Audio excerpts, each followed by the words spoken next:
Welcome back to the show. My name is Lee, keeping you company on this fantastic morning, and I have a very special guest in the studios. You won't believe it. World number one men's doubles and the winner of the Australian Open, Mr. Rohan Bopanna, and the oldest person to win a Grand Slam. Welcome to the studios of Radio 1. Sir, thank you so much for coming down. Lee, thank you so much for having me. It's good to be back here. I'd come and spoken to a few of the RJs in the past, but first time speaking to you, but really looking forward to this chat this morning. I'm so glad.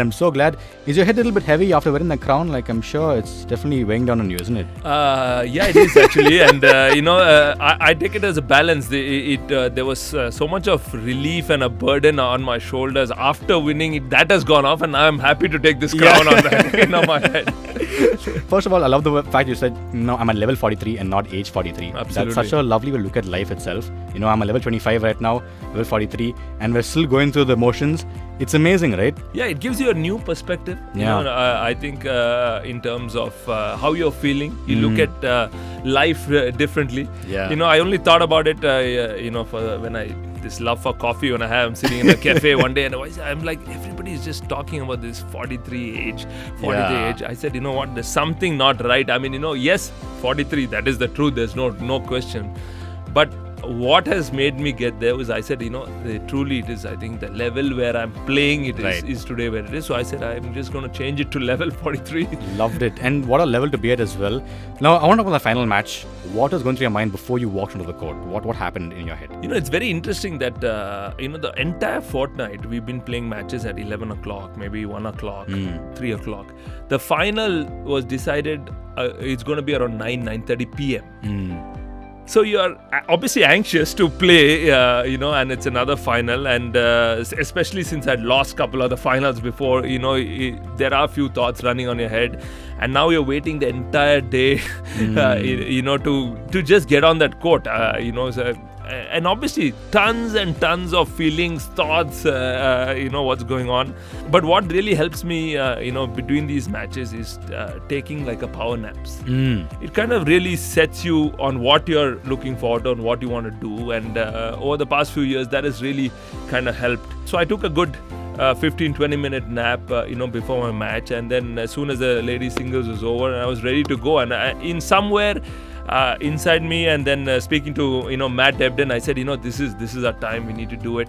And also that morning when we woke up, which is very unusual, my daughter actually said, Dada, today is the finals, right? And she goes, yeah, we can do this. Wow. Which came out of a truly a surprise. I mean, she's seen me go for matches, and slowly she's understanding the emotions, after I win, lose, not really understanding, yes, it's a Grand Slam or becoming world number one or anything, but I don't know, something, I think everyone around, had that positive feeling. And I think the minute we step on the court, I think for the first time, there were no nerves at all. Superb. I think I was fully ready for it to, go out there and win. Yeah.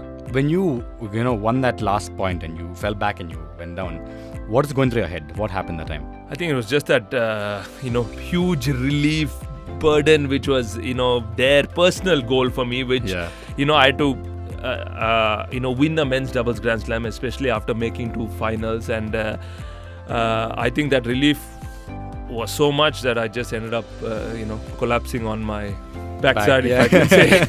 Did you think, oh my God, I have to go chest bump Maddie right now? Was that what also came in your head? No, I think when I got up, and then he's like, let's get this chest pump going. And this was the last 2-3 matches only he started this.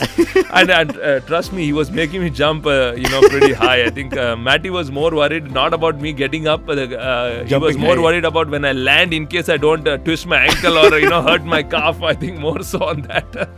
Oh my God, but what a moment. And, you made all of us so proud back in India as well. And, thank you so much for doing that for your country and for yourself as well. Really appreciate it and so proud of you. No, thank you. It was truly a proud moment. I had my wife, daughter there, my in-laws there. You mentioned that they are the ones who really, every time they come there, you actually win a title. So. Yeah, it's the second time they came and it's been a title. And, my parents were in Coog. The club which I grew up in called the Madhapur Club, they set up a massive screen there for all the members to come and watch. It was special.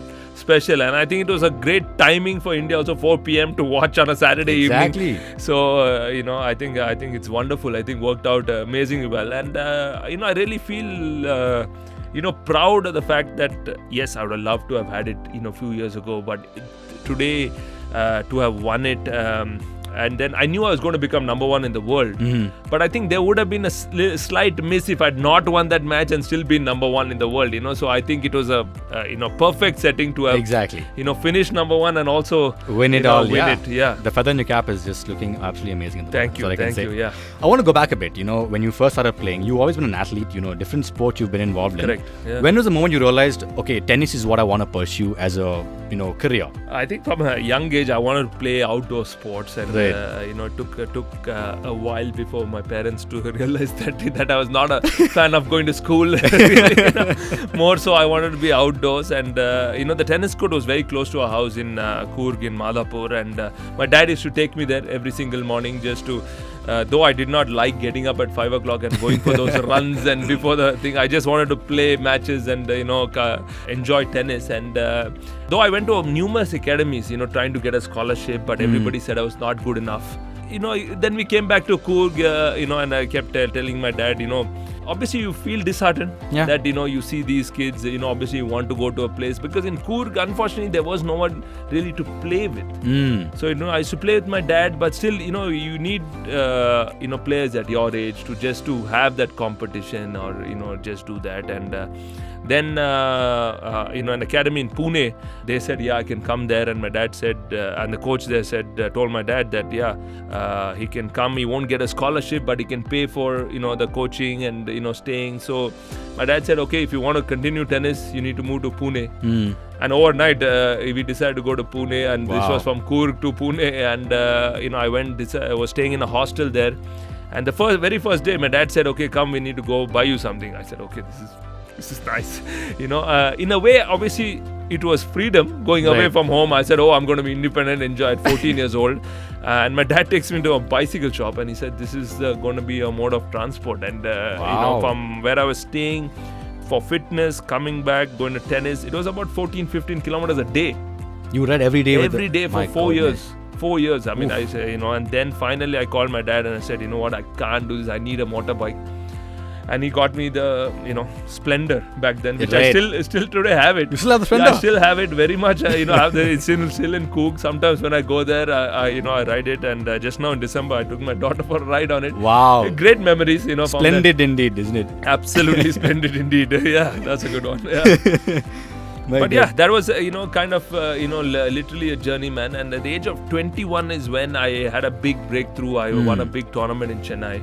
And then got into the Davis Cup team in 2002. I was 22, and I think that kind of made that difference. And from Pune I moved back to Bangalore. I was training under Maestro Rohan's father. And I think overall in general all that years of constantly going for fitness, doing tennis, and religiously just doing what the coaches told me, and not really thinking of or judging. I think back then we didn't have internet in terms of at least mobile phones. We had internet, but not really mobile phones to really see. Today, if you say something, the first thing the kid does is Google to say whether you're doing it right or not. Exactly. There you just trusted the coach and you did what was told to you. And I think that was the beauty of somehow constantly perceiving that.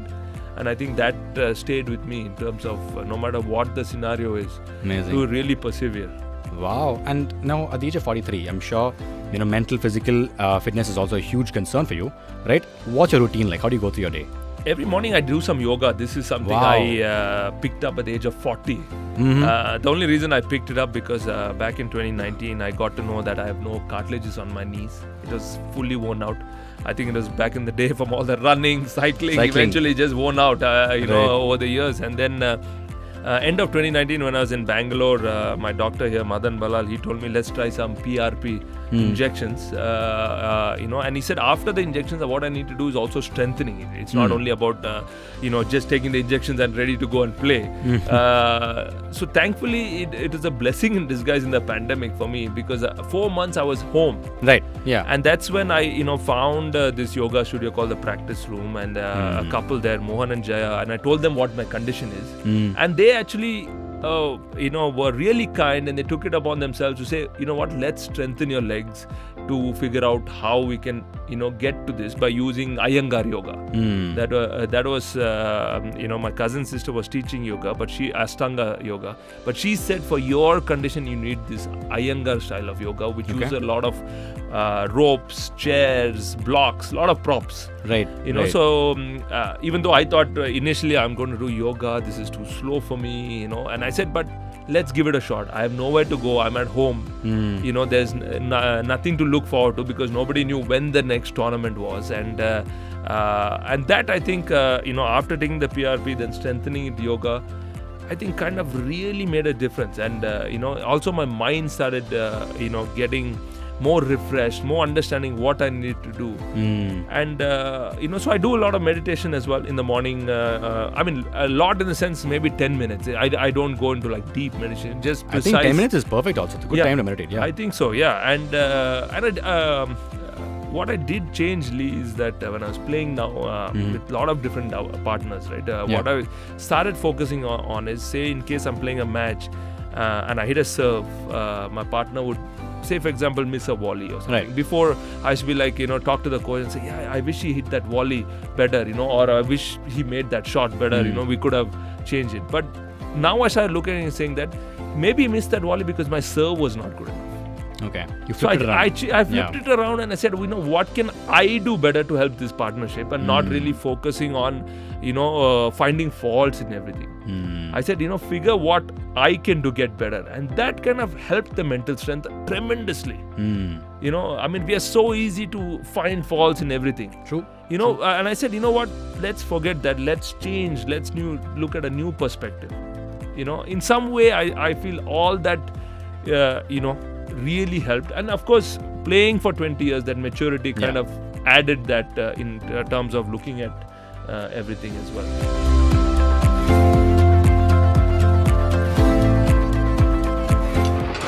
94.3 Radio 1.